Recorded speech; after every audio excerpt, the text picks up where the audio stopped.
العشرات من الفلسطينيين يتجمهرون في ساحة الجندي المجهول في غزة رافعين الأعلام الجزائرية. فماذا يريدون؟ يطلبون من الحكومة الجزائرية أن تفرج عن أبنائهم المعتقلين من شهرين.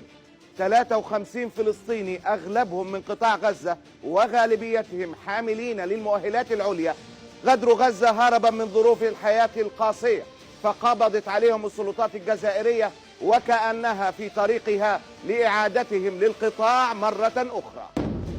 سيادة الرئيس عبد العزيز بوتفليقة والشعب الجزائري الشقيق ينظروا بعين العطف والرحمة لأهلنا وإخوتنا اللي خرجوا طالبين اللجوء عند الشعب الجزائري. انقصف بيتنا وانقصف مصنعهم، فقدوا مصدر رزقهم. ما معهم غيارات ولا معهم أواعي ولا معهم حاجة.